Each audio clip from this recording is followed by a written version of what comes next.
Blood dripped between Ragnar's fingers as he knelt in the snow, holding Freya's body in his arms. The battle cries still echoed through the valley, but for him, the world had gone silent. The Berserker looked up at the gray sky, where crows began to circle. "I defied the gods for you," he whispered, "and now they demand their price." Thank you for joining this story. This channel is just beginning its journey, and every subscription truly means the world, helping us reach that crucial first 1,000 followers. If you enjoy the story and want to support this project, please consider subscribing. Also, leave a comment telling us which city you're watching from. Your presence keeps these sagas alive. The cold morning air bit sharply at Ragnar's skin as he stirred awake, the faint light of dawn barely piercing the thick frost that coated the small window of his cabin. The silence outside was profound, broken only by the distant creak of tree branches heavy with snow, and the quiet murmur of the forest settling after a long winter night.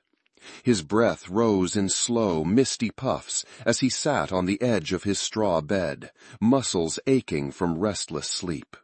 Shadows clung to the corners of the room, but the familiar weight of his amulet pressed against his chest, grounding him. At 32 winters, Ragnar Thorson was no stranger to pain or solitude.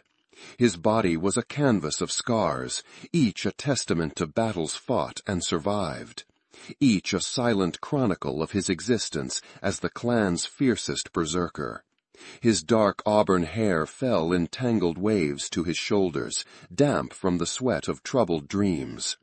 The deep green of his eyes, usually fierce and unyielding, now softened with a fatigue that went beyond the physical. The dim light revealed the intricate tattoos curling across his arms and chest, runes carved by fire and ink, meant to protect, to curse, to bind. Outside, the snow lay thick, a heavy blanket that muffled footsteps and whispers alike. The world seemed paused, caught between breaths, as if holding itself in anticipation. The air smelt crisp, a mingling of pine, frozen earth, and smoke from distant hearths. It was the kind of morning that demanded both caution and courage. A day when the cold seeped not just into bones, but into the very spirit. Ragnar rose slowly, the stiffness in his joints a reminder of the years spent wielding steel and fury. His cabin was sparse, rough-hewn wooden walls adorned only by a few personal relics. A carved bear's head hanging above the door, a bundle of dried herbs tied with sinew, and a small leather pouch filled with fragrant moss and crushed berries. A bed of straw lay in one corner, and by the doorway a rack held his leather armor, weathered but well-maintained, emblazoned with runes etched into the hardened hide. He reached for the amulet of the bear hanging around his neck, fingers brushing the smooth surface worn by years of touch. It was a gift from his mother, a woman whose memory was as sharp and cold as the winters that had claimed her. He closed his eyes, the weight of loss pressing down on him like the snow beyond the cabin walls.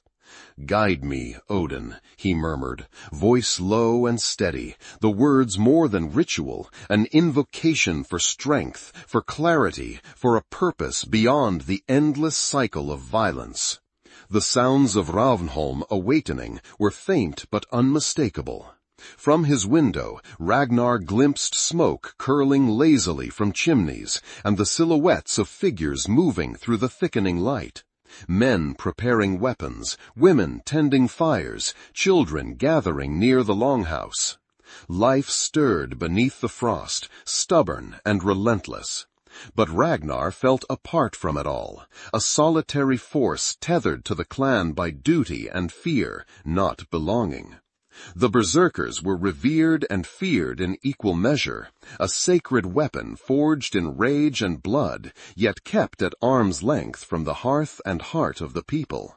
They were the clan's fury made flesh, destined to unleash destruction, but never to share in its aftermath. He moved with practiced efficiency, donning his armor piece by piece.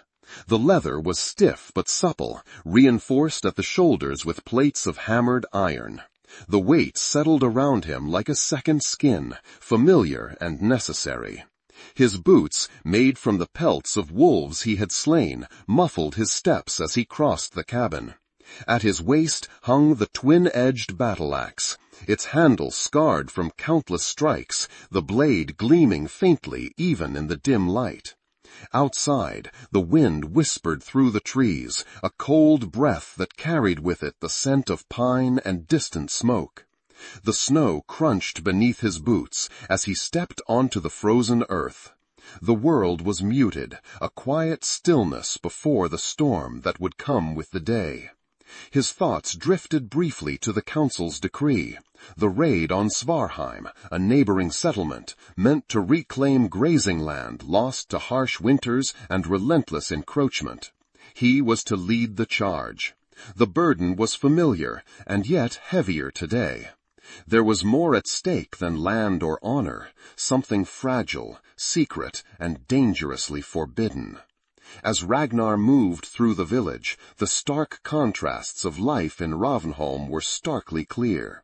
The longhouse stood at the center, its timber walls etched with the marks of generations, hearth fires glowing faintly within. Around it, the clatter of preparation. Blacksmiths hammering metal, warriors sharpening blades, women weaving bandages and tending wounded. Children darted between adults, wide-eyed and silent, sensing the tension that hung thick like smoke. Their innocence was a fragile thing, a flicker of light amid the gathering shadows of war and blood. It was here, amidst the cold stone and wooden structures dusted in frost, that Ragnar saw her again. Freya Hildadottir. Her presence was a stark contrast to the harshness of the village. The softness in her movement, the pale skin glowing against the deep blue of her priestess robes. Her hair, black as the ravens circling above, shimmered faintly beneath the silver veil that framed her face. She moved with a quiet grace, carrying a basket of herbs and amulets, her eyes cast downward in solemn focus. For a brief moment their gazes met, a flicker of warmth and forbidden hope cutting through the winter chill. It was a look charged with unspoken promises, a secret that neither could share aloud. But the harsh voice of Gunnar Haraldsson shattered the fragile moment. "Keep your eyes away from the priestess, blood-bear," the Jarl warned, his tone a whip cracking through the air. His presence was imposing, a man hardened by decades of battle and command. His gray hair cropped close, eyes as cold and sharp as the northern ice. The heavy cloak of bear fur draped over his broad shoulders, the iron crown atop his helm marking him as leader, his sword ever within reach. "The servants of Frigga are for the gods, not for men, especially not for men like you." Ragnar's jaw tightened, but he bowed his head in outward submission. Inside, a fire raged, a mixture of anger, longing, and something dangerously close to desperation. For months he had stolen moments with Freya beneath the pale moonlight, hidden among the trees where no eyes could reach. Their bond had grown from gratitude for the night he saved her from a pack of starving wolves, to a fierce love that defied clan laws and ancient customs. Yet now, with the weight of the clan's judgment pressing down, he knew the cost of their union. Gunnar's gaze hardened. "Focus on the battle ahead. We need your fury, not your folly." Ragnar nodded silently, but his thoughts were already far away, entangled with the promise they had made the night before. An escape, a flight from the binds of tradition toward a new life beyond the sea. The council gathered soon after, their voices low but urgent in the longhouse. Plans were laid bare. Attack Svarheim at midday, striking when many of their warriors would be away hunting. Ragnar was to lead the frontal assault, a charge meant to break through defenses and scatter the enemy. A second force would circle the village from the east, sealing escape routes and sowing chaos. Gunnar's eyes locked on Ragnar's. No prisoners, only land. The finality of the command hung in the air like a blade's edge. Ragnar slipped away afterward, seeking solitude beneath the looming pines at the forest's edge. The snow swallowed his footprints as he knelt to prepare. From the small leather pouch, he retrieved a vial containing a thick mixture of crushed mushrooms and herbs, the Berserker's potion. It was a sacred, dangerous brew, one that would awaken the beast within and dissolve the boundaries of pain and fear. Yet, beyond the promise of strength, it carried a risk, a surrender to madness that might never fully release him. He closed his eyes and summoned the face of Freya. Their stolen moments, the whispered dreams of flight, the fragile hope that still flickered in the darkness. With a steady hand, he drank the potion. The bitter liquid burned down his throat, igniting a fire that spread through his veins. His heartbeat thundered, muscles coiled tight like drawn bows, senses sharpening to unnatural clarity. The world seemed to pulse with life, every sound amplified, every scent vivid, every shadow alive. Then a soft rustle in the snow caught his attention. He did not need to turn. The warm scent of lavender and honey told him who it was. Freya stepped into the clearing, her breath shallow, eyes wide with worry. "You shouldn't be here," he said, voice rough as gravel, still feeling the surge from the brew. "I needed to see you before." Her voice faltered. "I had visions last night of blood and loss. I fear what this day will bring." Ragnar faced her fully now, the fierce light in his eyes meeting the pale fear in hers. In her hand she held a small silver amulet shaped like a crow, an emblem he knew held power and protection. "For you," she said, pressing the talisman into his palm. His rough fingers closed around the cold metal. The touch of her skin was a balm to the storm inside him. "Nothing will keep me from returning," he vowed, voice low. "Tonight, when the moon rides high, meet me here. Take only what you can carry." "I'm afraid," she whispered, a tremor in her voice. "Svanhild watches me closely. I believe she suspects." "That's why we must leave," Ragnar said, cupping her face gently. "A ship waits hidden in the northern cove. At dawn we sail for freedom." A distant cry shattered the stillness, the rallying call for warriors to gather. Freya pressed her lips to his in a desperate kiss, a flash of warmth against the biting cold. "Return to me," she breathed. And then she was gone, swallowed by the forest's edge, leaving Ragnar alone with the pounding fury in his veins and the promise of what was to come. He tightened his grip on the crow amulet, a silent oath formed beneath the gray skies.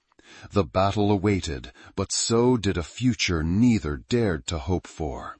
One forged not in blood alone, but in the fragile strength of love. The march was a ghostly procession through snow-laden trees, 50 warriors moving as shadows beneath the heavy boughs. Ragnar led them, his steps sure and purposeful, the potion's power coursing through him as he became more beast than man. At the edge of Svarheim, the wooden palisade loomed, its watchtowers silent sentinels against the frozen landscape. Gunnar gave the signal, sharp and swift. The flanking group slipped silently into position, surrounding the village like a tightening noose.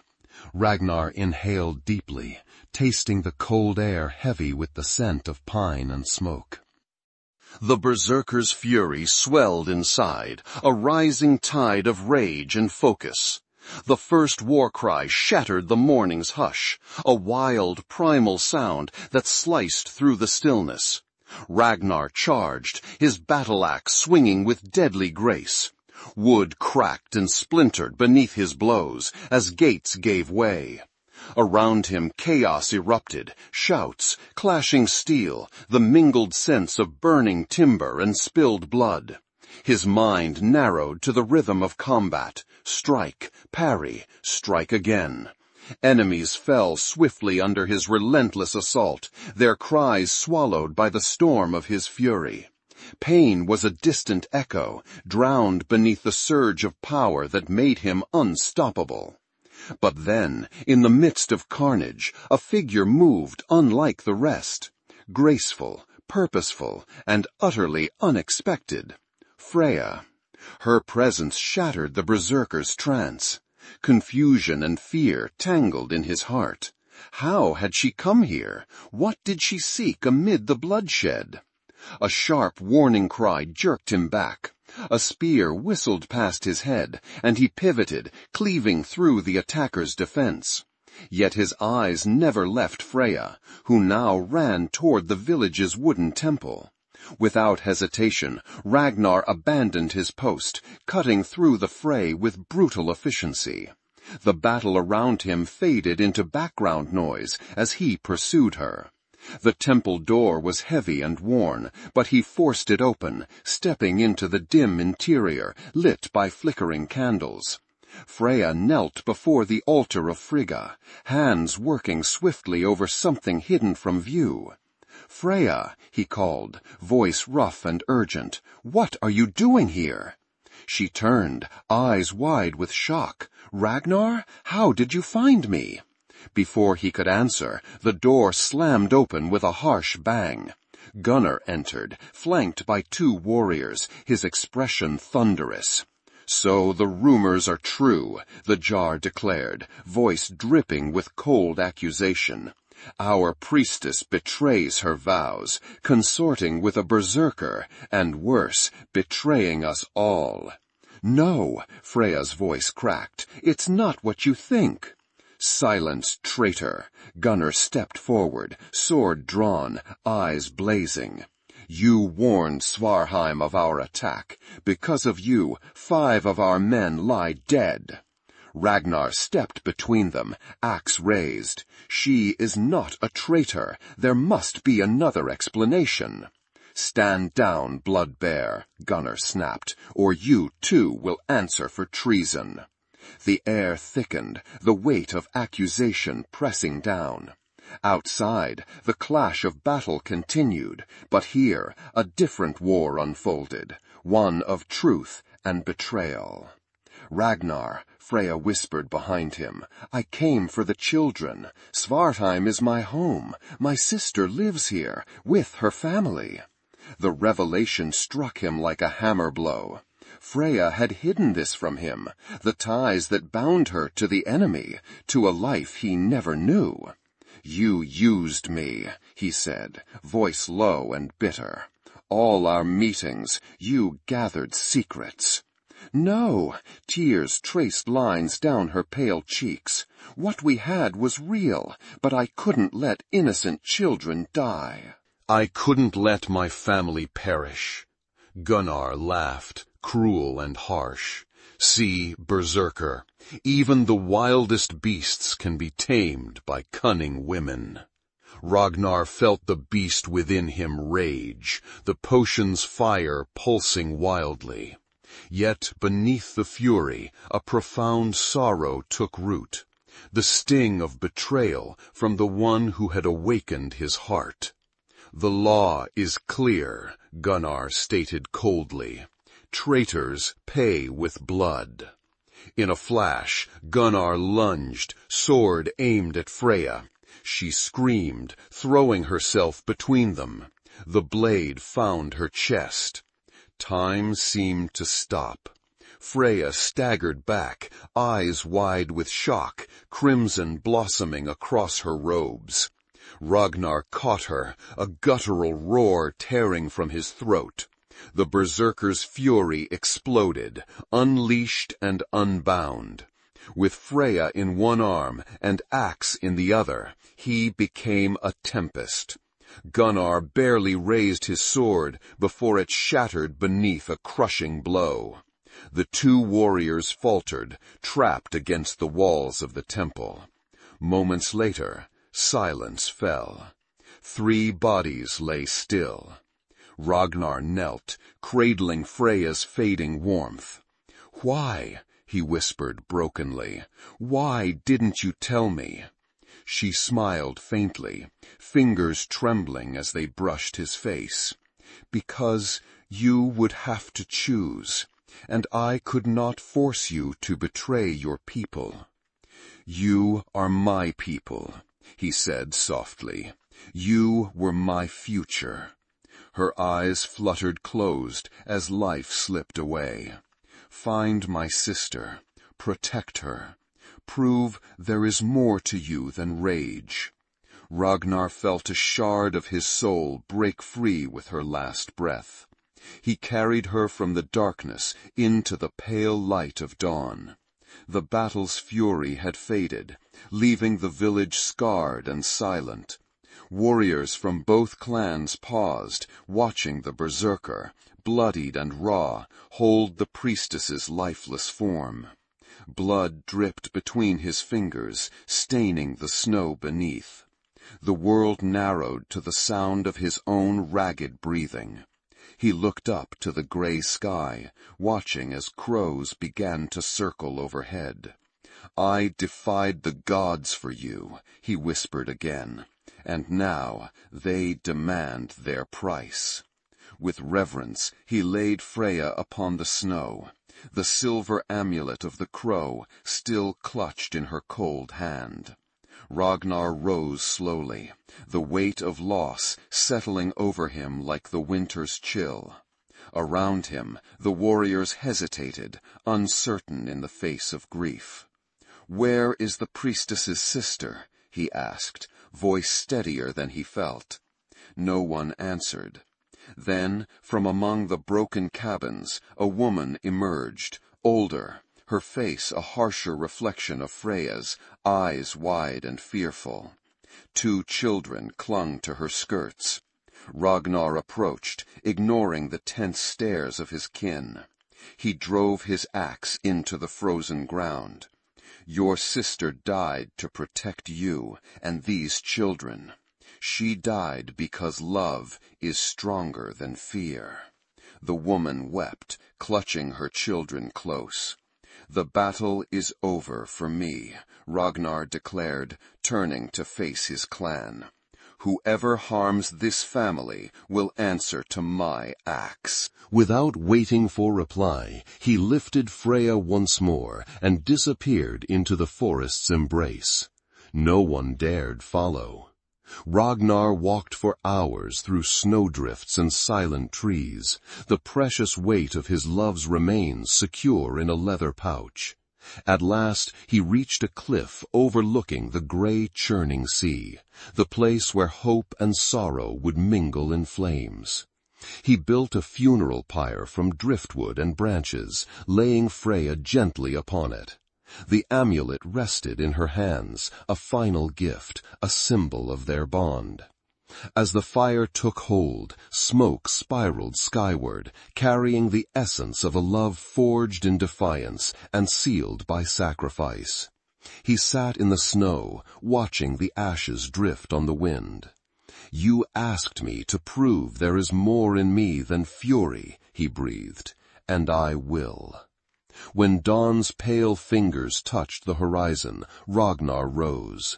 He left his battle-axe and armor by the smoldering pyre, tokens of a warrior's life now left behind. Carrying only the ashes of his beloved, he trudged toward the northern cove, where their ship waited in shadow. The journey he once planned to take with her, he would now undertake alone. Not to flee, but to honor a promise born from love, loss, and the hope of redemption. As the boat slipped away from shore, Ragnar cast one last look at the land he called home. "This is not farewell," he whispered to the wind. "It is a vow." The forest had grown quiet again after the storm of battle, the shattered remnants of Svarheim fading into a ghostly tableau beneath a sky heavy with brooding clouds. Ragnar's boots pressed softly into the snow, his breath rising in thick, ragged puffs that mingled with the cold air. The weight of Freya's ashes nestled in the worn leather pouch against his chest was a fragile reminder of all that had been lost, and of the promise he carried forward. Yet the silence around him pulsed with unease. Somewhere among the broken cabins and smoldering ruins, a faint sound whispered through the stillness. A cry, barely more than a whispered sob, raw with fear and desperation. Ragnar's keen senses, sharpened by years of bloodshed and survival, pricked at the sound like a faint tremor beneath the earth. He paused, the crunch of his boots slowing to a cautious stillness. The forest around him stretched wide, barren and white, the skeletal limbs of trees reaching out like grasping fingers. His heart, battered and bruised, beat steadily, an anchor against the cold and the shadows that threatened to pull him under. The sobbing came again, fragile but insistent, threading its way through the cold air. Ragnar's gaze swept the edge of the clearing, where the forest met the outskirts of the village. There, huddled beneath a fallen cart, barely more than a child, sat a girl no older than 7 winters. Her tangled hair was a dirty tangle of dark brown strands, matted with snow and grime. Her eyes, wide and shimmering with tears, reflected a terror far older than her years. She pressed her thin arms tightly around a bundle wrapped in tattered cloth, a bundle that shifted faintly, revealing the soft whimper of a younger child. Ragnar's chest tightened. These were the innocent, the ones Freya had come to save. For a long moment he simply watched, the Berserker's fury tempered by a quiet tenderness he scarcely recognized in himself anymore. The girl's frailty was a stark contrast to the raging storm that had consumed him only hours before. Here was a life exposed, raw and vulnerable, clinging to hope like a thread against the bitter winter. Ragnar stepped closer, the snow muffling his approach. The child's gaze snapped up, startled, eyes searching his imposing figure with a mixture of fear and a fragile glimmer of trust. The weight of his armor and the blood-stain darkening his tunic might have been enough to send most fleeing, yet she did not run. Instead, her small hand rose hesitantly, reaching out as if to bridge the gulf between them. Who are you?" The girl's voice was a trembling whisper, barely audible over the wind. "A friend," Ragnar said, his voice low but steady, roughened by exhaustion and grief. He knelt slowly, careful not to frighten her further. "I knew your sister. I carry her memory." The girl's eyes widened in recognition, some flicker of hope igniting behind the haze of fear. You are the Blood Bear?" Ragnar's jaw tightened, the name a bitter reminder of the warrior he had been. "I was.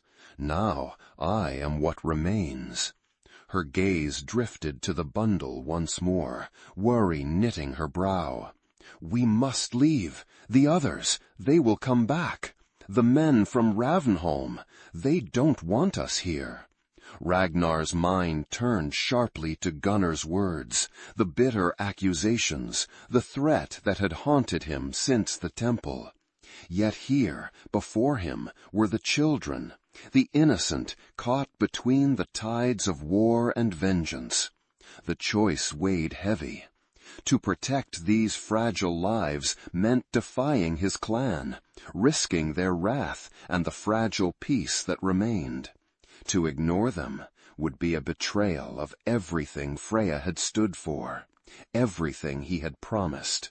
He reached out, his calloused hand resting gently on the girl's shoulder, a touch filled with unspoken resolve. "You will come with me," he said firmly. Safe no longer waits in these ruins, but I will shield you. No harm will come while I stand. Tears brimmed anew in her eyes, a mixture of relief and lingering fear. "Thank you," she whispered, voice cracked but sincere. "We have nowhere else to go."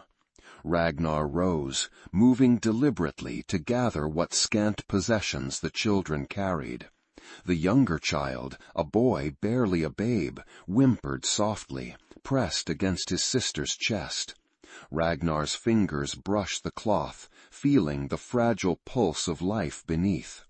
As he prepared to leave the broken village behind, the shadows of the past pressed close. The path ahead was uncertain, fraught with peril and the heavy weight of clan expectations. Yet in this moment, beneath the cold gray sky, the Berserker's heart beat with a new purpose, one not driven by rage, but by the fragile promise of protection and redemption. Together they moved into the forest's embrace, the snow swallowing their footprints as if the world itself sought to hide their passage. Ragnar's eyes scanned the tree line, ever watchful, muscles coiled like spring, ready to defend against any threat. The wildness within him no longer roared with the frenzy of battle, but simmered beneath the surface, a steady flame of fierce determination. For these children, for the memory of Freya, and for the fragile hope of a future not defined by blood alone, he would face whatever darkness lay ahead. And so, beneath the cold, indifferent sky, the Berserker walked, a guardian forged not by fury, but by love's quiet, unyielding strength. The forest around them was silent, save for the soft crunch of snow beneath Ragnar's boots and the fragile breaths of the children nestled close. The cold pressed in from all sides, an unyielding presence that seemed to seep through even the thickest layers of clothing. Yet within this frozen world, a fragile warmth took root. A quiet bond woven between a warrior hardened by years of bloodshed and the fragile lives he now carried. Ragnar's gaze remained alert, scanning the tree line as he moved deeper into the woods. The shadows between the tall pines stretched long and cold, the bare branches creaking softly in the wind. Each step was measured, careful not to disturb the fragile peace that clung to the air like frost. The girl beside him, thin and trembling, held her younger brother close, her dark hair falling in tangled waves around her pale face. Though silent, her wide gray eyes flickered with a mixture of fear and cautious trust. He had watched her for a long moment as she pressed her cheek against the bundled child's head, whispering soft words in a dialect tinged with the accent of Svarheim. Words he didn't fully understand, but felt the meaning of nonetheless. There was strength in her, beneath the fear, a fierce protectiveness born of necessity. It reminded him painfully of Freya. The burden of the ashes felt heavier now, a constant weight against his side, but also a tether to the promise he had made. As the wind sifted through the trees, carrying the scent of pine and frozen earth, he found himself thinking of the life that had been stolen from him, and the life he now sought to protect. After what felt like hours, the dense forest began to thin, revealing a small clearing nestled among snow-dusted boulders. Here, hidden from the main paths and shielded by the natural embrace of the land, stood a modest cabin. Its wooden walls were weathered and gray, smoke curling lazily from the stone chimney, promising warmth and refuge. Ragnar approached cautiously, the children following silently. The girl's gaze flickered toward the building, a flicker of hope mingling with lingering doubt. He could see the tension in her shoulders relax just slightly. Inside, flickering firelight revealed a space both humble and practical. A low table stood near the hearth, scattered with simple tools, wood shavings, a few carved trinkets, and a bundle of herbs drying from the ceiling rafters. The air smelled faintly of pine resin and burning wood, mingled with the sharp tang of medicinal plants. Ragnar set down his heavy pack and gently lowered the bundle of ashes onto a small wooden shelf near the hearth, treating it with a reverence that seemed to fill the room with an unspoken promise.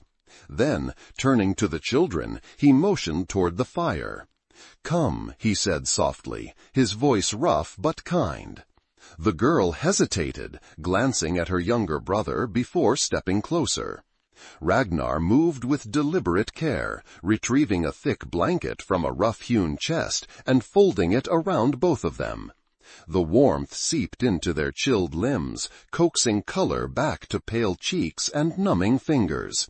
They sat by the fire in silence at first, the crackling flames casting flickering shadows across their faces. The boy's small hand reached out instinctively toward the glowing embers, drawing it back quickly with a startled gasp. Ragnar's eyes softened as he reached out to gently cover the child's hand with his own, steady and protective. "Safe," he murmured, pressing his palm lightly against the boy's back. The warmth from his skin seemed to reassure the child, who nestled closer to his sister. The girl looked up then, eyes meeting Ragnar's with a hesitant curiosity. There was a question there, unspoken but heavy with the weight of uncertainty. Ragnar nodded slowly, offering a slight smile that was rare and unguarded. "I am no enemy," he said simply. The girl's lips parted, as if to speak, then closed again. Instead, she shifted, producing a small cloth bundle from beneath her cloak. Carefully, she untied it, revealing a worn wooden pendant carved in the shape of a raven. The edges were smooth from years of handling, and the faint scent of herbs clung to its surface. "It belongs to our family," she said quietly, her voice trembling slightly. "Like the priestesses." Ragnar took the pendant gently, turning it over in calloused fingers. The symbol was familiar. The raven, a messenger of the gods, a creature of wisdom and war. For a moment, the hard lines of the berserker's face softened, burdened by the memory of Freya clasping a similar talisman. The girl watched him closely, her gaze sharp despite the tears still shimmering on her lashes. "Where is your home?" Ragnar asked cautiously. "Further north, beyond the fjord," she answered. "A small village called Hrafnheim. My people are few now, scattered after the raids." He nodded, storing the information. The journey would be long, treacherous through winter's grip, but the promise he had made, to protect these children, was unbreakable. The fire's warmth began to melt the ice that had settled deep in their bones. Ragnar moved to a rough wooden table where a pot simmered over the flames. From a leather satchel, he withdrew dried meat and coarse bread, breaking it into small pieces. "Eat," he urged gently, passing the food to the girl first. She accepted it hesitantly, nibbling at the crust as her brother's small fingers reached out for a morsel. Watching them eat stirred a protective fire within Ragnar, a fierce determination that flared quietly beneath the surface. As the meal continued, Ragnar set to work on the children's wounds. The girl's hands were cracked and raw from the cold, and the boy sported a faint bruise on his temple where he must have fallen during their flight. Ragnar's touch was surprisingly tender, cleaning and dressing the injuries with careful precision. In the quiet moments, the three sat close. The silence between them was not empty. It was filled with the unspoken dialogue of shared survival, of tentative trust beginning to form like fragile ice on a winter lake. At one point, Ragnar caught the girl's glance lingering on the amulet around his neck, the bear's head, worn smooth from years of touch. He nodded toward it. "My mother gave it to me," he explained softly, "long ago. She is gone now." The girl's eyes glistened with understanding, and she reached up to brush a loose strand of hair behind her ear. "I lost my mother too," she murmured. "The raids, they took so much from us all." Her words hung heavy in the air, the weight of loss shared but unspoken. Ragnar's throat tightened, a lump rising like a stone. "You are not alone," he said firmly. "We will find safety, together." Outside, the wind howled softly, rattling the cabin's wooden walls. Frost crept along the window panes, tracing delicate patterns like ancient runes etched by the unseen hand of winter itself. Yet inside, the fire burned steady, a beacon of life and hope in the cold. As night deepened, Ragnar fashioned a small bed of furs for the children near the hearth. The girl helped, her movements slow but deliberate. When they settled, she leaned against him, her breath warm against his rough skin. For a long time he sat awake, eyes fixed on the flickering flames. The weight of the past pressed upon his shoulders, the death of Freya, the betrayal, and the fierce promise he had made. But beneath it all, a new resolve pulsed, a quiet vow to protect this fragile spark of life, to guard it against the darkness that sought to consume them. In the stillness, he allowed himself to feel the ache of loss, the sting of longing, and the fragile hope blooming amidst the ruin. Tomorrow would bring new challenges, new dangers. But for now, within these humble walls, a berserker and two fragile children found a moment of sanctuary, a brief, precious pause in a war ravaged by war and sorrow. And in that quiet refuge, the first threads of trust began to weave a fragile tapestry of belonging, hinting at the possibility of something more than survival, a glimpse of redemption born not from battle, but from the fierce, unyielding strength of love. The forest around the cabin seemed to hold its breath beneath the heavy winter sky, the weight of silence almost unbearable after the storm of violence and loss that had brought Ragnar here. Inside, the flickering firelight cast shadows that danced like restless spirits against the rough wooden walls. But beyond the fragile sanctuary, the world remained as unforgiving as ever. Word traveled fast among the scattered settlements, carried by the wind and whispered by wary travelers. The raid on Svarheim, the bloodshed, the death of the Priestess. These tales did not remain hidden for long. It was not long before the murmurs reached the ears of neighboring clans and wandering hunters, each with their own stake in the fragile balance of power that held the lands together. Some came with cautious curiosity, others with greed and old grudges, and some with a hunger for vengeance that echoed the violence of the past days. To Ragnar, the peace he had carved out felt increasingly fragile, a fragile glimmer beneath a sky darkening with unseen threats.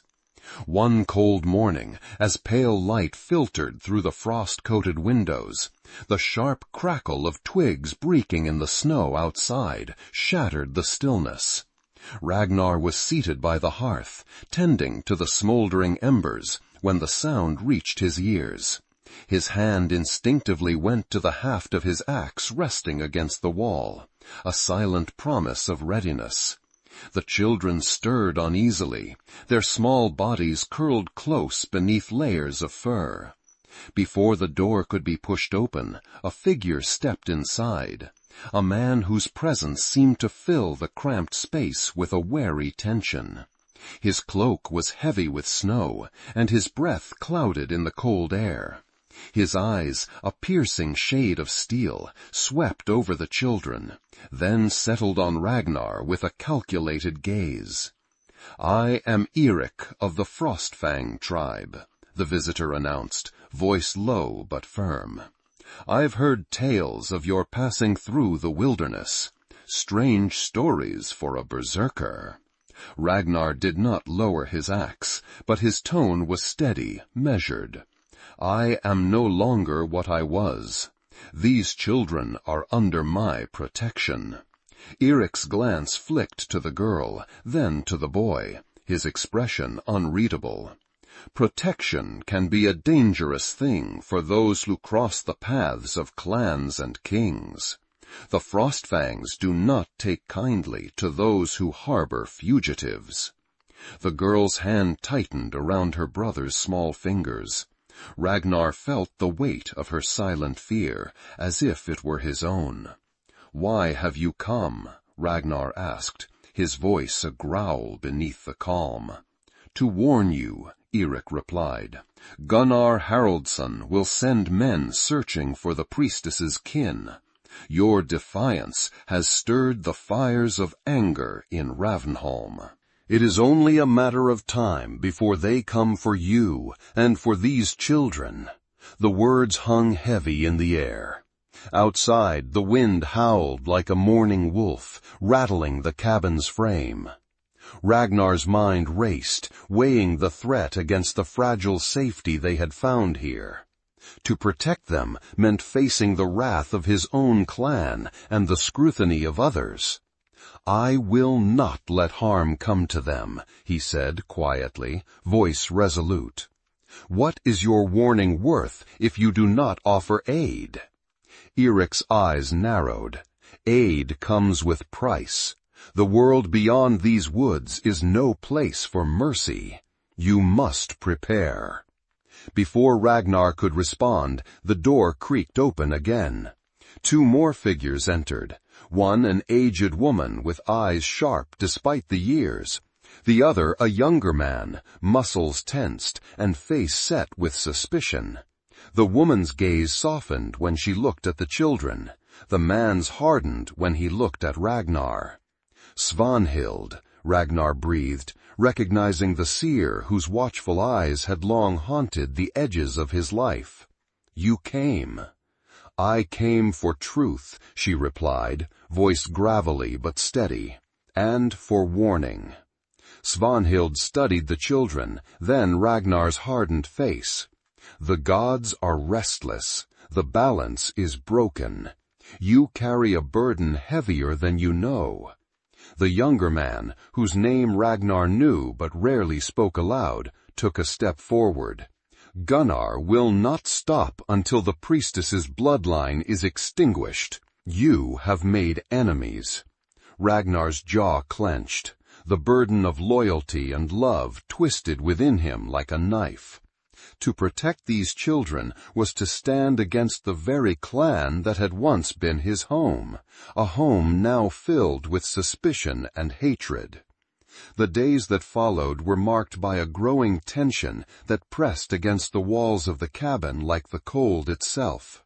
Movements outside were sharper, more watchful. Sounds carried farther beneath the still sky. Footsteps on hardened snow, whispered voices slipping between the trees. Ragnar doubled his vigilance, his warrior instincts honed sharper than ever, not for battle against soldiers alone, but for the fragile lives he now guarded.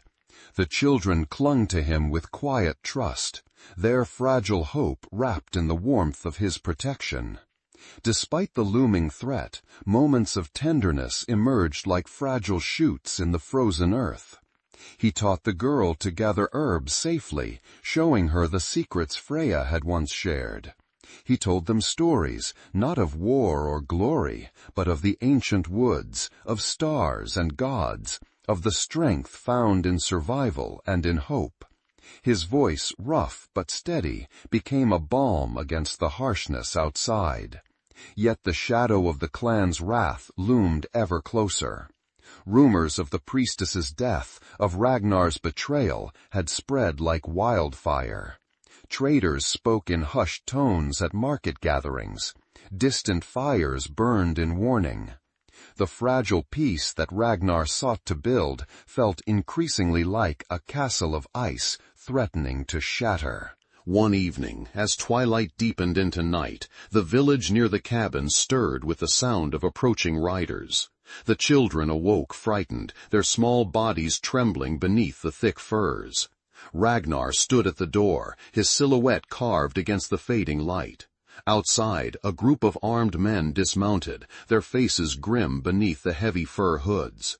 At their head rode a stern man whose eyes gleamed with the cold certainty of duty. Ragnar recognized the emblem on his cloak, the seal of Ravnholm. "Ragnar Thorson," the man called out, voice sharp enough to cut through the wind. "You are charged with harboring fugitives and betraying the clan. Surrender yourself and these children, and you may yet find mercy." Ragnar's grip tightened around the haft of his axe. The children pressed close, eyes wide with terror.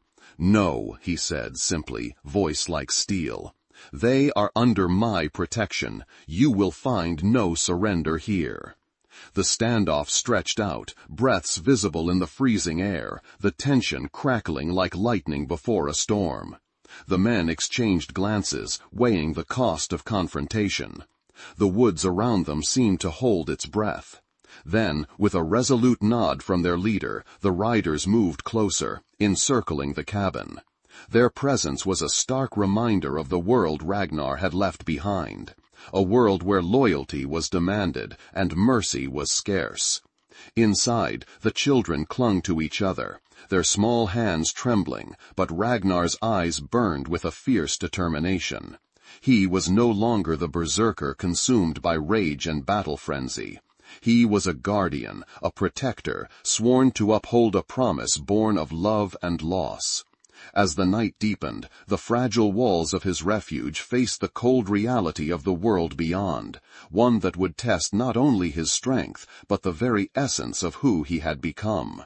The path forward was uncertain. The clan's judgment loomed like a shadow, the enemies gathering like storm clouds on the horizon.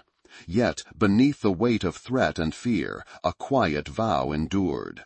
A vow to shield these innocent lives from the fury that had once defined him. The coming days would demand every ounce of his resolve. The berserker, the warrior, the man, each would be called upon to face the consequences of a love that had shattered old bonds and forged new destinies. And in that crucible, the true measure of his soul would be revealed.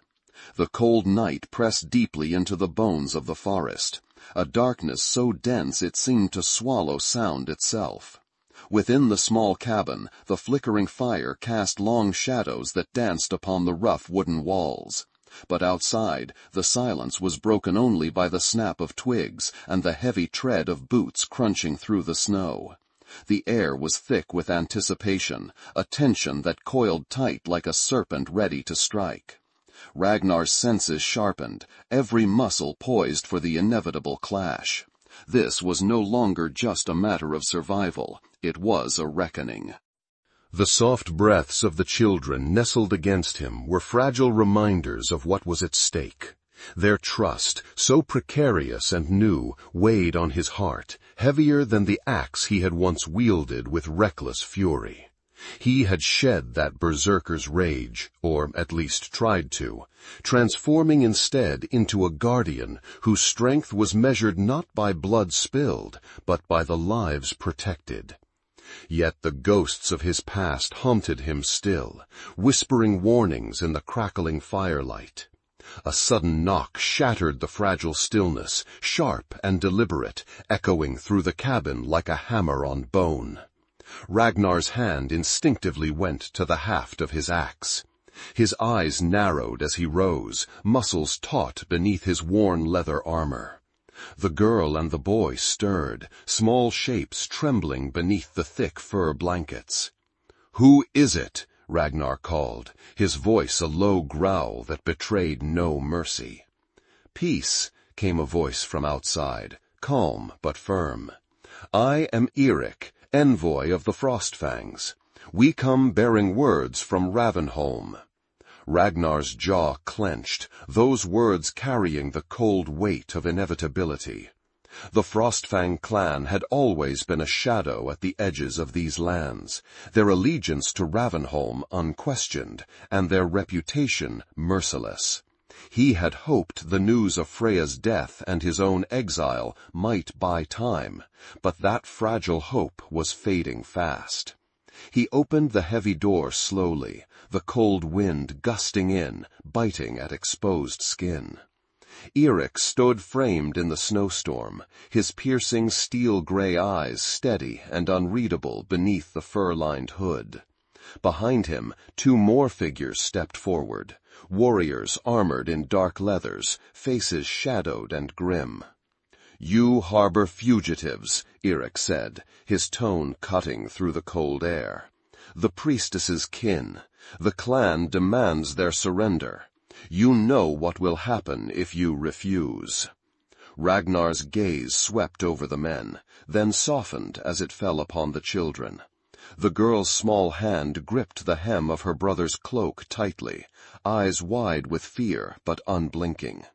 The boy's soft whimper was barely audible in the tense silence. "I will not hand them over," Ragnar declared, voice steady, iron-clad. "Their blood is not for the blade of Ravenholm." Eirik's lips pressed into a thin line. "You leave us no choice." As if in answer, the third figure stepped forward, a tall woman with silver hair pulled back into a severe braid, her gaze sharp like a hawk's. Her voice held the authority of one accustomed to command. "Ragnar Thorson, your actions have branded you a traitor. The clan seeks justice. We offer one chance for peace. Surrender yourself and these children, and your punishment may be lessened." The words cut through the room like a knife, and Ragnar felt the old rage flicker inside him, a beast stirred from slumber. But he quelled it, replacing fury with resolve. "This is no justice," he said quietly. "It is vengeance wrapped in lies." Behind him, the children huddled closer, sensing the storm gathering around them. Ragnar turned, covering their retreat toward the back of the cabin where a narrow window offered a glimpse of the deep woods beyond. Escape was fragile, hope slender, but he would not abandon them, not now. Eirik's eyes followed the movement, calculating. "Do not mistake mercy for weakness. The clan's law is clear. Traitors and their kin pay with blood." Ragnar stepped forward, axe raised not in threat, but as a symbol of the vow he carried.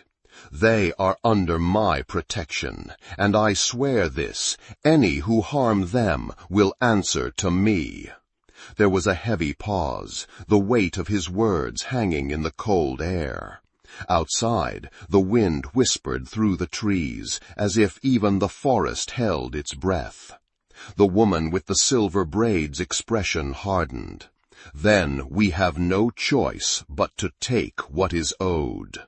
Suddenly, the cabin door was thrust open wide. The 2 warriors behind Eirik advanced, weapons drawn. The children screamed, but Ragnar moved swiftly, positioning himself between them and the advancing threat. His eyes burned with fierce determination, not the wild fury of the Berserker, but the cold steel of a protector willing to face any foe. The first warrior lunged, blade flashing in the firelight. Ragnar met the attack with practiced skill, parrying and driving the man back. The room erupted into chaos, clashing steel, shouts, the startled cries of the children. Despite his exhaustion, Ragnar's body moved with the precision of a warrior forged in countless battles. Each strike was measured, aimed not to kill, but to disable. Each block a barrier between the innocent and the storm. The 2 men pressed hard, but Ragnar's resolve was unyielding. Outside, footsteps multiplied, echoing through the snow as more figures converged on the cabin. The siege was beginning. Eirik's voice blew through the door like a winter gale. "Yield, Ragnar, there is no escape." Ragnar's breath came hard, muscles straining under the weight of the fight. "I will never yield," he growled, "not while I draw breath." Within the cabin, the battle raged with relentless intensity. The firelight flickered wildly as bodies moved, struck, and fell. Ragnar caught a glimpse of the girl, clutching her brother, eyes wide with terror, but filled with hope. The hope he now fought to preserve.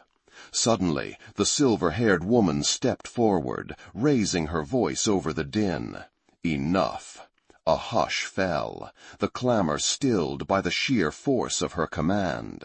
She stepped between Ragnar and the others, her gaze locked with his. "Speak." "There is a reckoning coming," she continued. "Tensions between clans rise like storm tides. The death of the Priestess, the bloodshed at Svartheim, it has shattered the fragile peace. If war erupts, many will perish." Her gaze softened as it swept over the children, then met Ragnar's again. "We offer you a choice, not surrender, but alliance. Stand with us to prevent further bloodshed. Protect these children and their kin. Prove that there is more in you than fury." The words struck deep, a fragile thread weaving through Ragnar's battered soul. The promise Freya had made, the vow he carried, it all converged in this moment of fragile possibility. He lowered his axe slowly, eyes never leaving hers. "I will protect them, not for the clan's peace, but for their lives." The woman nodded solemnly. "Then we stand together, for now." Outside, the night deepened, the first stars pricking the cold sky like distant fires. The siege had lifted, replaced by a tenuous truce born of necessity and hope. Ragnar moved to the children, pulling them close. The weight of their survival settled on him like a mantle heavier than any armor.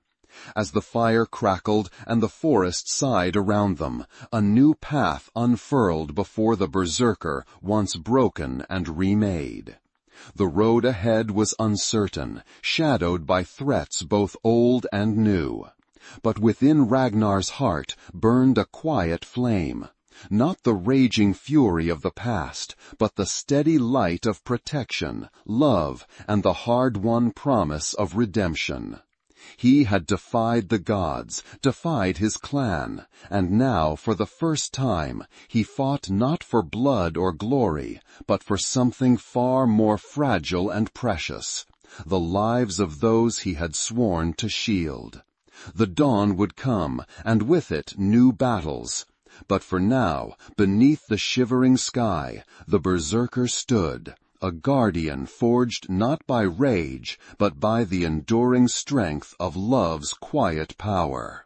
The fire's glow softened the rough edges of the cabin's interior, casting a warm light against the cold that lingered beyond its wooden walls. Outside, the forest stood silent, the thick blanket of snow muffling any sound that might have disturbed the fragile calm. Inside, the children breathed softly, their small forms curled close beneath layers of fur. Ragnar sat nearby, his broad shoulders hunched, eyes fixed on the flickering flames, as if seeking answers from the dancing shadows. Days had passed since the unexpected confrontation at the cabin. A razor-thin moment where blood might have been spilled again, but was instead held back by uneasy truce. Now the tension that had once gripped Ragnar's heart like a vice was loosening, replaced by a cautious optimism that edged its way through the cracks of his broken world. The woman with silver hair who had brokered that truce, Sigrid's kin from a nearby outpost, had remained, offering guidance and counsel as they prepared for what lay ahead.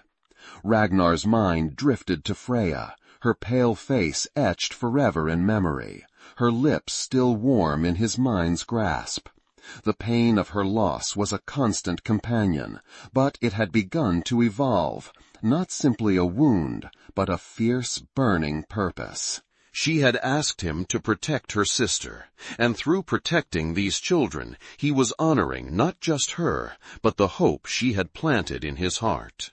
Outside, the girl stirred, her gray eyes blinking against the dim light.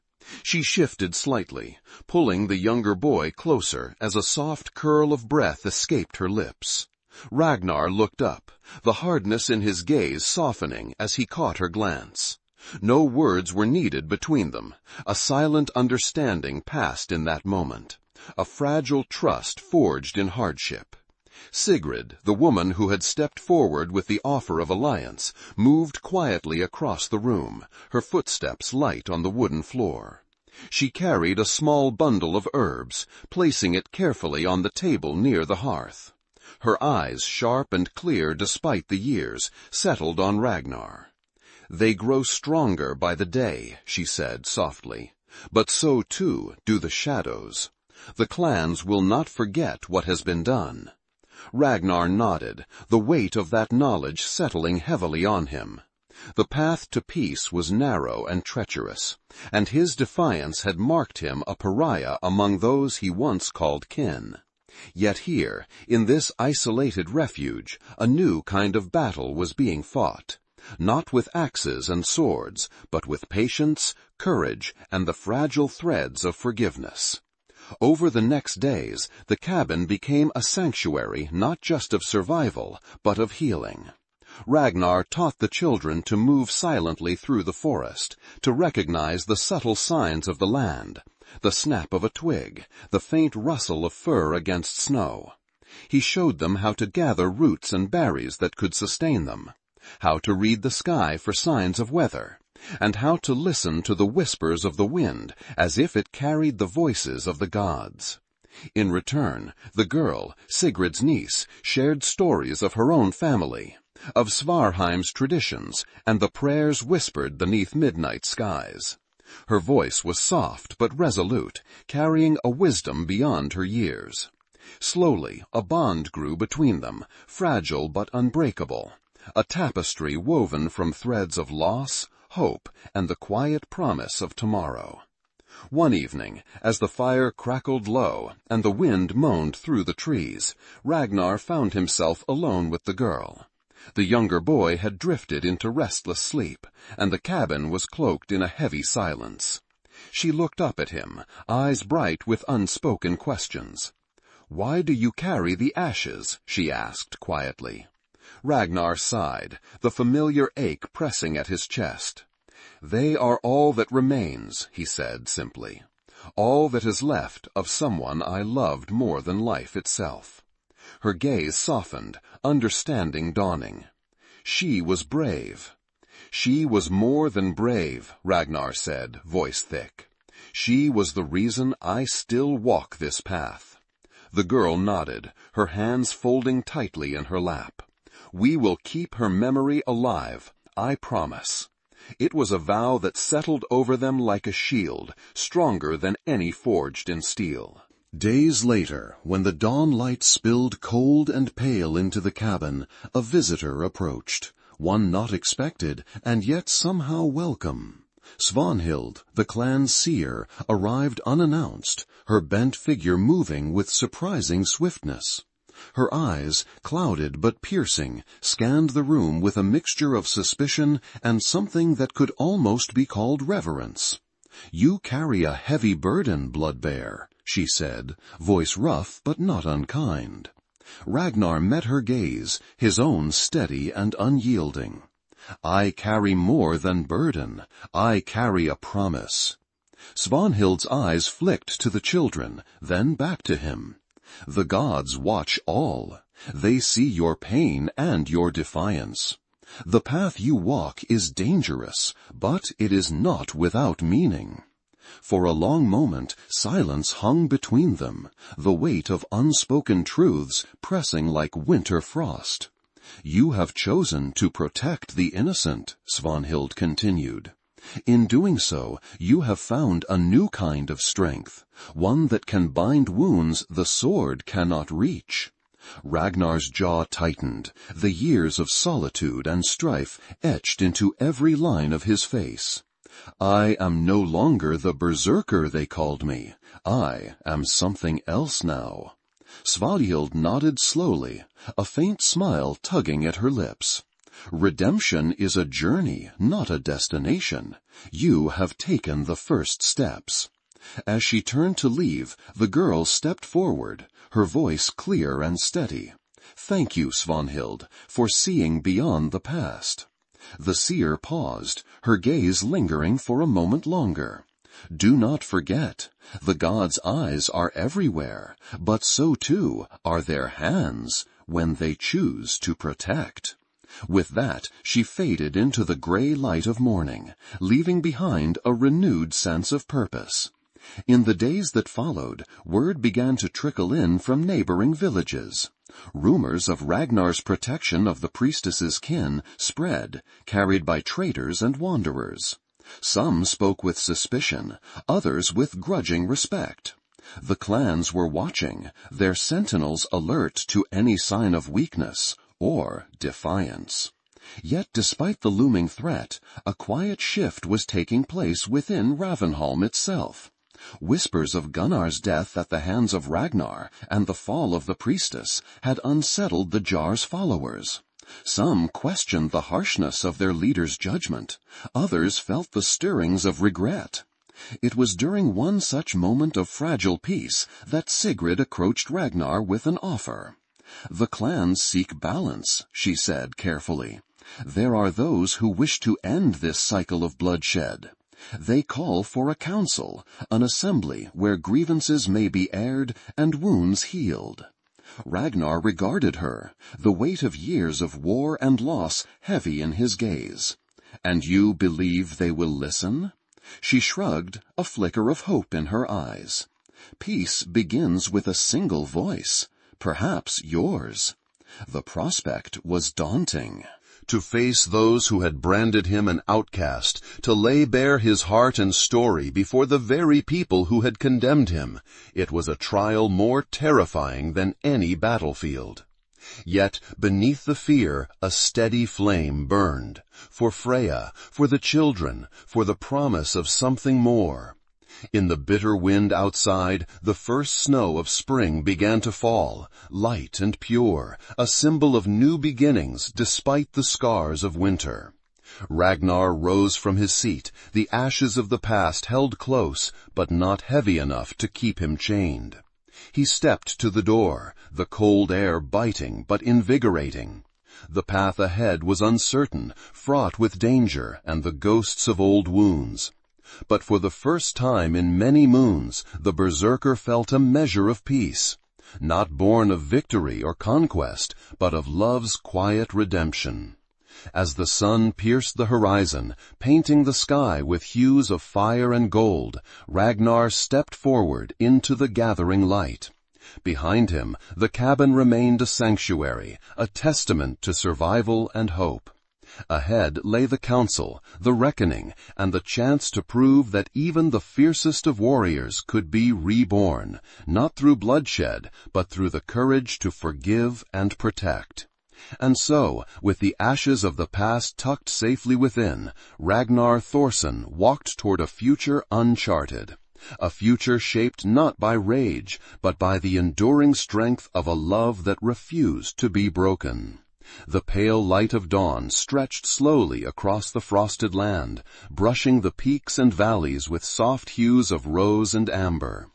The forest around the cabin had shed much of its harsh winter cloak. The snowbank's edges melted into fertile earth, promising renewal beneath the thawing sun.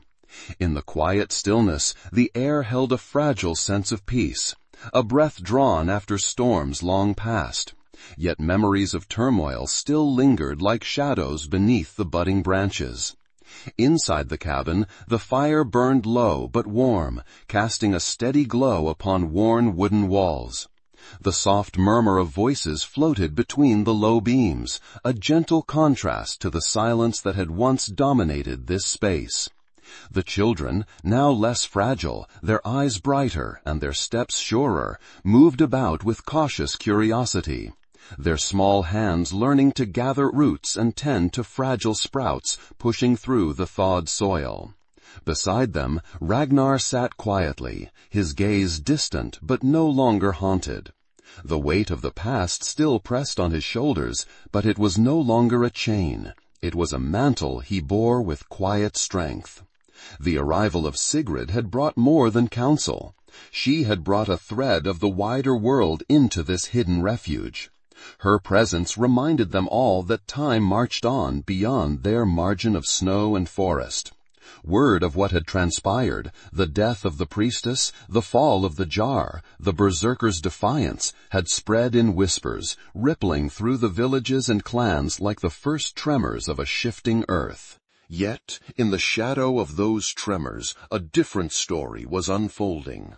The fragile ties that bound clans together were beginning to mend, not through force or fury, but through small acts of vulnerability and trust. The council that Sigrid spoke of was no longer a distant hope, but a looming reality. Invitations were being sent, voices quietly agreeing to meet, to talk, to listen. For Ragnar, this was both a challenge and a promise. One morning, as the sun climbed higher, the cabin's door creaked open to reveal a figure wrapped in thick furs, cheeks wind-burned, but eyes sharp and steady. Eric of the Frostfang tribe stepped inside, his usual wary stance softened by the subtle nod of respect he granted Ragnar.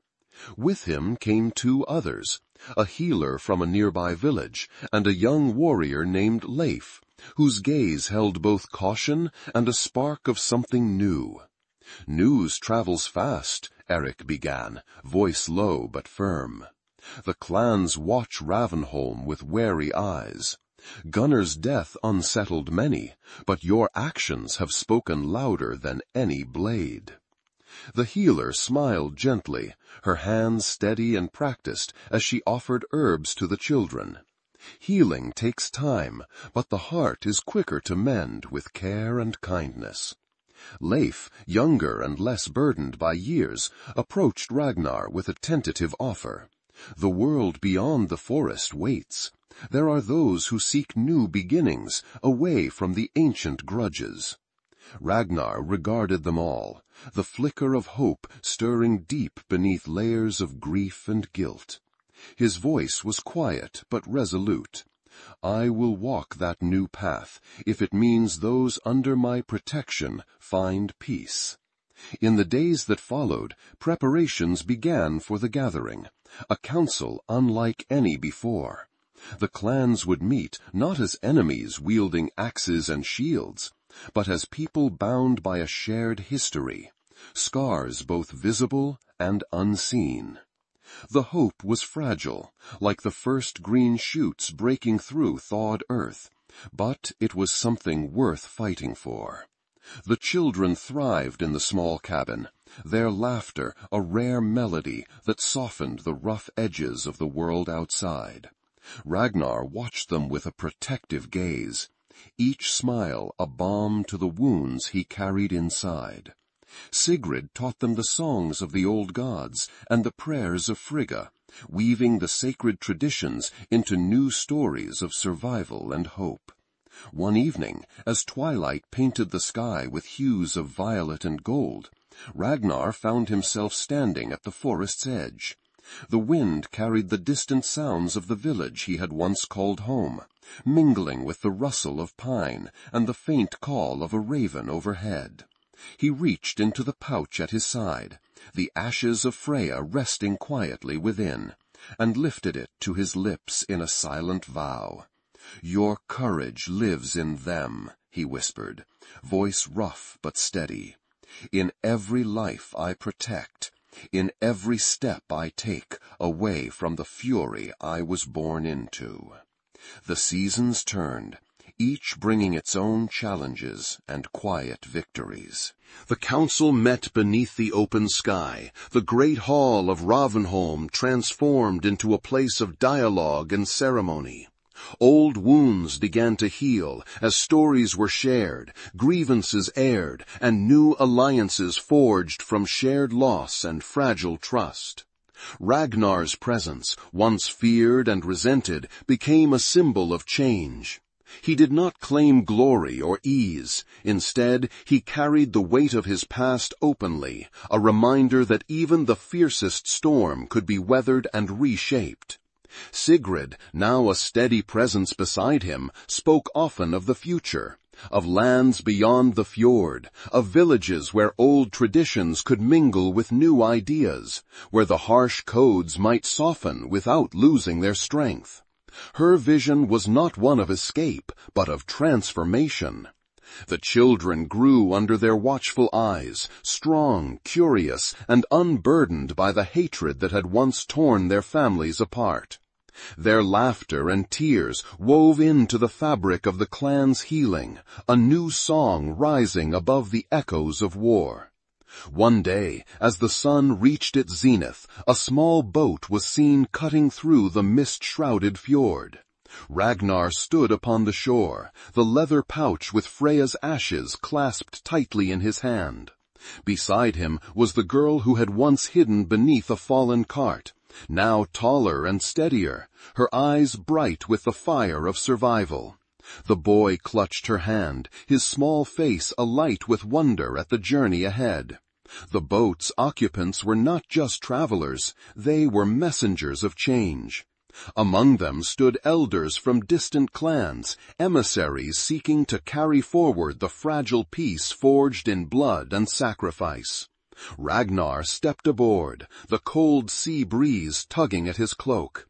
The past was a shadow behind him, but the future stretched wide and uncertain, filled with promise and peril alike.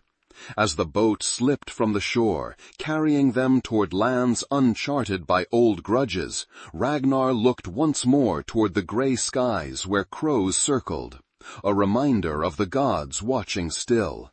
A soft smile touched his lips, a quiet release of the fury that had once consumed him.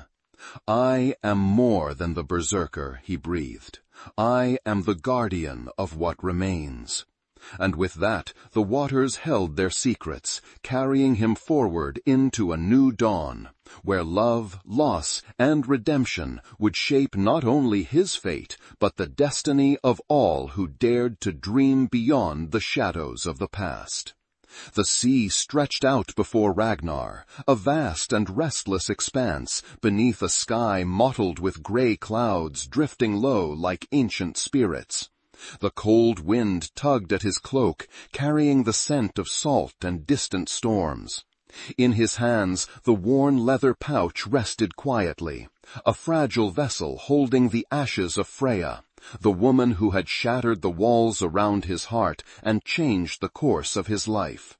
He stood at the prow of the small boat, eyes fixed on the horizon, where the first faint glimmers of dawn brushed the water with strokes of pale gold. As the boat slipped from the shore, carrying them toward lands uncharted by old grudges, Ragnar looked once more toward the gray skies where crows circled, a reminder of the gods watching still. A soft smile touched his lips, a quiet release of the fury that had once consumed him. "I am more than the Berserker," he breathed. "I am the guardian of what remains." And with that, the waters held their secrets, carrying him forward into a new dawn, where love, loss, and redemption would shape not only his fate, but the destiny of all who dared to dream beyond the shadows of the past. The sea stretched out before Ragnar, a vast and restless expanse beneath a sky mottled with gray clouds drifting low like ancient spirits. The cold wind tugged at his cloak, carrying the scent of salt and distant storms. In his hands, the worn leather pouch rested quietly, a fragile vessel holding the ashes of Freya, the woman who had shattered the walls around his heart and changed the course of his life. He stood at the prow of the small boat, eyes fixed on the horizon, where the first faint glimmers of dawn brushed the water with strokes of pale gold. The journey ahead was uncertain, as unpredictable as the tides themselves. But within the weight of loss and memory, there was a new resolve, a promise etched deep into the marrow of his bones. To be more than the beast, more than the weapon forged in blood and fury. To carry the legacy of love, sacrifice, and redemption forward, no matter the cost. Beside him, the girl who had once clung to the shadows of a broken village now stood tall. Her gaze, steady and fierce, met his, a silent bond spanning the distance between past and future. The boy's small hand grasped hers tightly, their faces alight with cautious hope, unburdened by the hatred that had once marked their names. Ragnar's fingers tightened around the pouch, tracing the worn leather as if drawing strength from what it contained. The ashes were more than remnants. They were the flame of a story unfinished, the whisper of a love that defied even death. As the boat cut through the cold waters, carrying them beyond the reach of clans and old grudges, the gray skies seemed to shift, the clouds breaking just enough to reveal the faint shimmer of a raven soaring high above. The bird's shadow passed over the deck, a silent witness to the journey of souls bound by fate and courage. In the stillness, Ragnar's thoughts turned inward. The berserker within him, once wild and unbroken, had been tempered by grief and grace. He had tasted the bitter truth of betrayal, felt the searing pain of loss, and yet had chosen to rise from the ashes. Not as a weapon of destruction, but as a guardian of life. The path of redemption was neither swift nor easy. It was carved in moments of quiet strength, in the courage to protect the innocent, and in the willingness to carry the burdens of the past without being consumed by them. For Ragnar, it was a journey that would stretch far beyond the shores of his homeland, across seas and seasons, until the echoes of his story found peace in distant lands.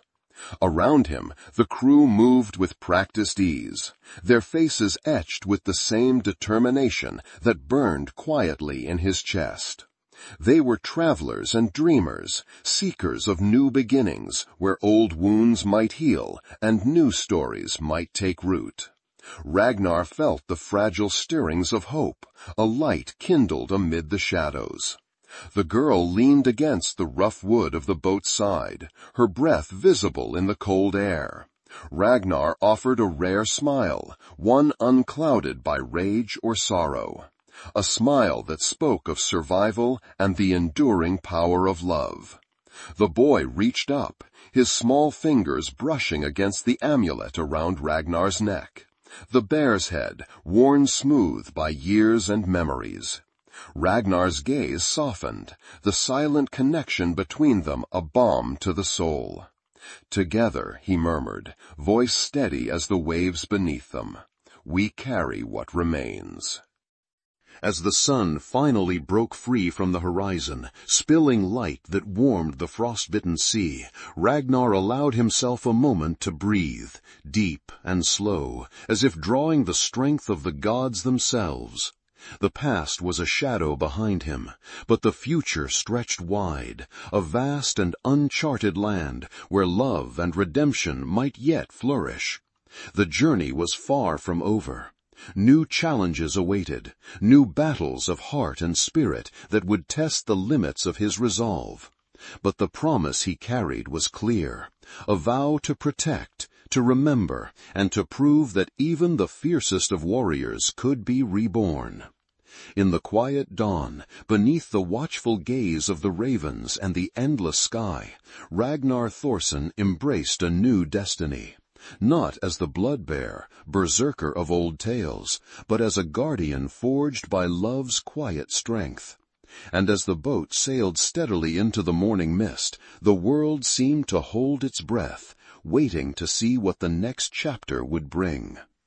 In those long hours on the open sea, with the cold biting at their faces and the endless horizon before them, a profound transformation took root. The ashes of the past, carried close to his heart, became a symbol, not of grief alone, but of a life reclaimed. A life not defined by rage or vengeance, but by the quiet courage to protect what mattered most. Ragnar's mind often drifted back to the moments shared with Freya. The stolen nights beneath the stars, the whispered promises beneath ancient oaks, the fleeting touch of her hand that had tamed his fury. Those memories no longer brought only pain, but a fierce hope, a light that would guide him through the darkest storms. The children, too, grew stronger with each passing day. The girl's eyes shone with determination, her small hands learning the crafts and wisdom that Freya had once shared. The boy's laughter, a rare and precious sound, filled the cramped spaces of the cabin aboard the ship, weaving life back into the threads of broken lives. They were more than survivors. They were the future. And in protecting them, Ragnar found a strength deeper than the Berserker's rage. It was a strength born of love's unyielding flame, a power that neither gods nor men could extinguish. The world beyond the fjord was vast and unknown. The clan's ancient grudges still simmered beneath the surface, and new dangers waited in the shadows. But Ragnar faced these threats not with the wild fury of a berserker, but with the steady hand of a protector who had learned that the greatest battles are often fought quietly, in the choices made to forgive, to heal, and to hope. When at last the boat reached a distant shore, the land was unfamiliar. Wild forests stretching toward endless skies, rivers carving paths through the earth, and mountains standing silent guard against the horizon. It was a place untouched by the blood feuds and bitter histories that had marked Ragnar's past, a place where new stories could be written. He stepped onto the shore, the leather pouch still secure at his side. The ashes of Freya were now part of this new land, a sacred trust carried across seas and storms. The children followed close behind, their faces alight with wonder and cautious optimism. Ragnar inhaled deeply, the crisp air filling his lungs with a promise of renewal. Around them the world awaited, vast, wild, and full of possibilities. Here, the past could be left behind, not forgotten, but honored. Here, the future could be shaped by choices born of love rather than bloodshed. He knelt, releasing the ashes onto the earth, a final gift, a blessing carried on the wind. "Rest now," he whispered. "Your spirit guides us still." The girl and boy watched in silence, their hands finding his as the sun climbed higher, warming the soil beneath their feet. In that moment, the weight of sorrow lifted, replaced by the fragile light of hope. Ragnar rose, his eyes scanning the horizon. Ahead lay a path forged not by the fury of battle, but by the strength to protect and the courage to change. He took the children's hands firmly, stepping forward into the unknown. In the days that followed, the small group began to build a new life. The land offered its gifts, wild game to hunt, fresh water to drink, forests filled with herbs and roots. Ragnar taught the children to read the signs of the earth and sky, to move quietly through the woods, to respect the ancient rhythms that had shaped their ancestors. They were a family forged in fire and shadow, bound not by blood alone, but by the unbreakable ties of love and survival. Word eventually reached them of the shifting tides back home. The clans struggled with the absence of their fiercest warrior and the loss of their priestess. Some began to question the old ways, the endless cycle of violence and retribution. Others clung tighter to their grudges, fearing the future without the familiar tools of war. Ragnar listened from afar, his heart a tempest of conflicting emotions. The road to peace was long, and the scars of the past ran deep. Yet he knew that change was possible, born not from conquest, but from the quiet strength to protect what was precious. he vowed to carry that promise forward, not just for himself, but for all who sought a life beyond rage. As seasons turned and the years unfolded, tales of the Bloodbear's journey spread among the scattered settlements. Some whispered of his death in battle, others spoke of his exile and the children he protected. But the truth was more complex, a story of transformation, of a warrior who laid down his axe to become a guardian. Ragnar's path was not one of glory or fame, but of redemption. The slow, steady work of building something new from the ashes of what was lost. And in that quiet legacy, he found peace. The story of Ragnar Thorson reminds us that even the fiercest storms can give way to calm, that love can break through the darkest of nights, and that redemption is always within reach for those brave enough to claim it. If this saga moved you, join us for the next chapter, where new journeys begin and old wounds face the light. Subscribe to stand with us as these stories unfold, and share your thoughts below. Your voice keeps the spirit of the Vikings alive. Because in the end, it is not the sword alone that shapes our destiny, but the choices made between battle cries and silence. In the quiet moments between the thunder of war and the whisper of the gods, they learned this: compassion can be the mightiest weapon of all. If you enjoyed this video, don't forget to subscribe. We're just getting started and we really need your support. And may the gods grant you a legendary life.